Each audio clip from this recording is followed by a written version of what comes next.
इस न्यूज के प्रायोजक हैं श्री निरंजनम टीवीएस, बिलासपुर रोड, मुंगेली।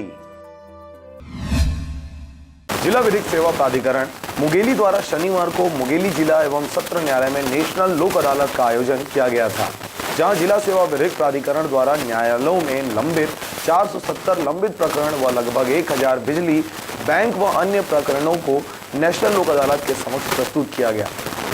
जिस पर नेशनल लोक अदालत द्वारा प्रस्तुत प्रकरणों पर दोनों पक्षों का समझौता करते हुए प्रकरणों का निराकरण करने का मौका दिया गया है। आपको बता दें कि लोक अदालत लोगों को शीघ्र एवं सस्ता न्याय उपलब्ध कराने का एक सशक्त माध्यम एवं विवादों को आपसी समझौते के माध्यम से सुलझाने का एक वैकल्पिक मंच है। न्यायालयों में विचाराधीन प्रकरणों या मुकदमेबाजी के पूर्व के विवाद का आपसी सूझबूझ के आधार पर निपटारा किए जाने के उद्देश्य से प्रदेश में लोक अदालतों का आयोजन किया जाता है, जिसमें आपसी समझाइश एवं सुलह के आधार पर सौहार्दपूर्ण वातावरण में प्रकरणों का निराकरण करवाया जाता है।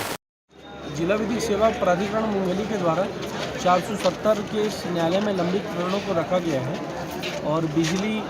बैंक और जल कर के करीब 1000 केस के आसपास रखा गया है। पक्षकारों की संख्या को देखकर और अधिवक्ताओं की रुचि को देखकर लगता है कि न्यायालय में जो लंबित प्रकरण है उसमें ज़्यादा से ज़्यादा निराकरण होने की संभावना है और प्रयासरत हैं कि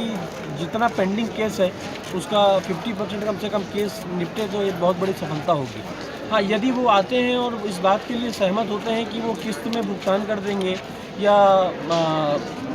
2-3 किस्तों में भुगतान करेंगे या एक साथ भुगतान करेंगे, तो इस संबंध में भी बैंक अधिकारी वाले लोग कार्रवाई करेंगे और न्यायालय पर जाने पर उसका समुचित उसका निराकरण किया जाएगा। मुंगेली से विनय राज बांदड़े के साथ ब्यूरो रिपोर्ट, आरजे रमझाझर।